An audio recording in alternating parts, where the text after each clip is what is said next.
Bonsoir, chers lectrices, chers lecteurs de zagrider.com basé dans ce merveilleux village d'Altin-les-Palus. J'ai le plaisir de vous accueillir aujourd'hui pour un autre reportage basé par rapport au marché de Noël d'Altin-les-Palus. Vous avez pu voir et constater lors des reportages précédents que la météo n'a pas aidé les pauvres bénévoles de ce marché de Noël 2012 d'Altin-les-Palus à effectuer un montage dans des conditions optimales.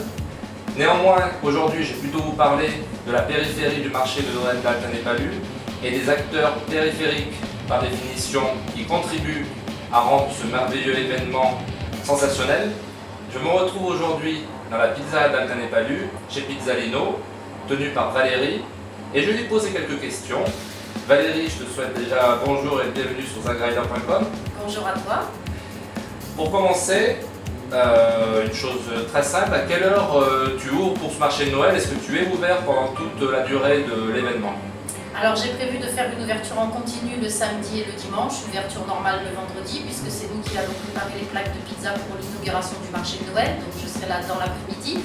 Et samedi dimanche on sera ouvert à partir de 11h jusqu'à 23h de façon à pouvoir servir tous les clients en continu. Le marché de Noël s'en représente un afflux massif de gens, à peu près 25 000 visiteurs sont prévus pour cet événement. Alors Linette, ça va te faire un afflux de travail, tu attends à peu près combien de clients en plus, tu vas faire combien de pizzas à peu près durant cet événement? Alors ça c'est très variable, ça dépendra de l'envie des Vauclusiens de venir visiter ce fabuleux marché. On attend du monde, chaque année le marché de Noël est un événement qui attire énormément de monde des alentours et voire même de très loin. Donc combien de pizzas je vais faire, je ne sais pas, mais en tout cas j'espère énormément. Je te le souhaite aussi.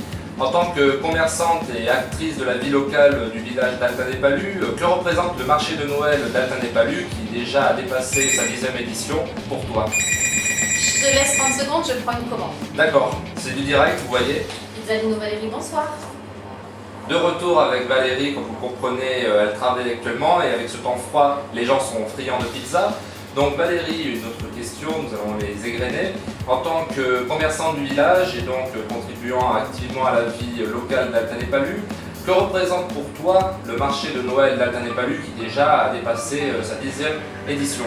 Le marché de Noël pour moi d'Altin est l'événement majeur de ce village puisque c'est un événement qui se passe à une période où les gens n'ont pas forcément envie de sortir mais on leur propose beaucoup de chalets avec beaucoup d'exposants, des féeries lumineuses, une patinoire cette année. Donc c'est vrai que c'est un événement qui attire du monde et qui représente à mon sens avec sa fête votive un des événements majeurs du village et qui fait que le village d'Altin-les-Palus est connu pour son marché de Noël.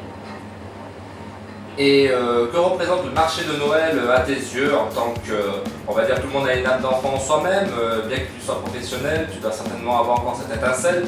Que représente à tes yeux cette magie de Noël et celle qui en découle de ce marché de Noël d'Altin-les-Palus? Mais moi je me réjouis de voir les enfants sur la patinoire, les adultes rêver devant les chalets et ce que proposent les artisans. C'est toujours une période de la vie assez magique et je trouve que le marché de Noël d'Altin retranscrit bien cette magie. En rentrant dans ton établissement, il m'a semblé avoir vu une pléthore de pizzas sur tes cartes. Rappelle juste au lecteur combien tu proposes de savoureuses pizzas artisanales avec son coulis maison dans ta pizzeria. On en propose 70 et dans ces 70, il y en a 6 desserts à base de Nutella, fruits, crème fraîche et d'autres petites surprises gourmandes que je ne révèle pas mais qu'il faut venir à tout prix goûter. Heureusement que je ne suis pas au régime. Et si, comme moi, vous êtes au régime, bon, vous pouvez toujours faire un encart et venir voir Pizzalino, en plus de ce merveilleux marché de Noël d'Altin-les-Palus. Chers lectrices et chers lecteurs de zagrider.com, merci pour votre fidélité et pour votre audience toujours constante sur Zag. Je remercie aussi Valérie Pizzalino pour cette interview. Je t'en prie, c'est un plaisir de travailler avec toi à chaque fois. Et je te souhaite surtout aussi de bonnes commandes et un excellent marché de Noël édition 2012. Merci à toi Zag, à bientôt. Bonne soirée. Merci.